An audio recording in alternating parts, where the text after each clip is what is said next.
Hey everybody, Dirty Dan here.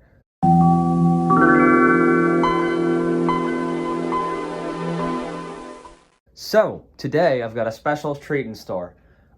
You all might remember my Reading I10sa 2019. It's got quite a backstory, and recently I decided it was finally time. I think I gave it the look it always deserved. And, well, how about I just show you? Well, here we go.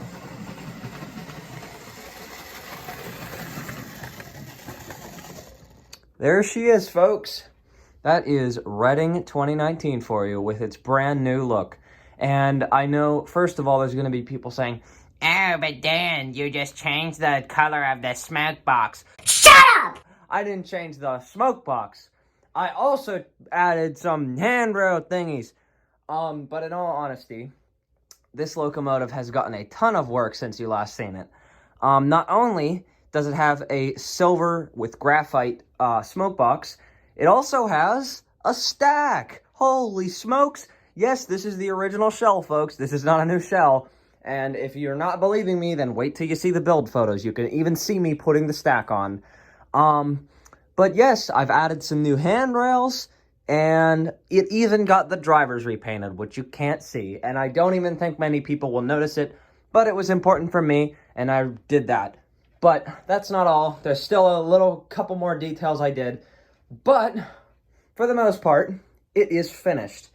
And I don't think there's much else to do here. But yes, I've been waiting to reveal this thing to you guys. I had just finished it up actually a couple hours ago, and I actually almost showed it yesterday, but I don't think it was really where I wanted it. So I decided I wanted to do more with it. But yeah, I think it looks quite awesome. And for, honestly, a locomotive that probably would have had no other fate than to be parted out or junked, it's pretty awesome to see where it's come. And I run this locomotive a lot, and that's probably part of the reason why I did this.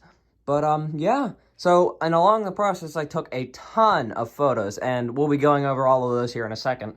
And after that, I'll show some glory shots of this thing going around the layout and pulling a little coal train. Although the drive in this thing may always be a drawback, it's unfortunate. And, maybe in the future I'll eventually replace it, but I really want to keep this guy original. But if it eventually craps out and I just can't get it going anymore, then it'll eventually have to get replaced. But I think it survived pretty dang well for what it is. And there's actually a little mod that I'm going to show you guys what I did that may actually improve the lifespan of the motors in these. Because I actually think there's a bit of a flaw, not only with the axles, but with the motors. The motors themselves, and this is actually a very, very early production, which I may even think it might be like first couple years of producing, because it has a square brushes. It's interesting. But yeah, it's an early Bachmann engine. This is actually what I think may be Bachmann's first steamer, or first big steamer. I'm not 100% sure, but we will see. But anyways, with that, you guys have seen it now. And let's hop into the build montage. Well, I'll be voicing over it, so it'll be less of a montage, but I'll explain as we go. Oh boy, we got to that part of the video where I talk. Alright, so this is before, this is no stack. And then I get out the funny spinning machine, and I make stack go like that. Yeah, no, so there's the cutout stack. It took a bit of filing. There's it glued on. I just used super glue, and to fill the gap between the stack and the boiler, I actually used baking soda and super glue. I know it looks a little crude in this picture, in the few pictures, but, yeah. But, anyways, here's me masking it off before the spray paint, and then more masking because, masking tape. And then after this one, we go to we get the silver smoke box now, so it looks funny, good. And then here's the details back on, and by this point you really can't even tell that the stack has been replaced unless you look real close. Here's where I messed with the pilot and added those little handrails. This is the first before. There's when I drilled the holes for the actual handrails, and then put the handrails on. I painted these afterwards, but I didn't really document that. And then boom, bam, it's all put back together now.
my god, you're one of the people who actually watches the whole video?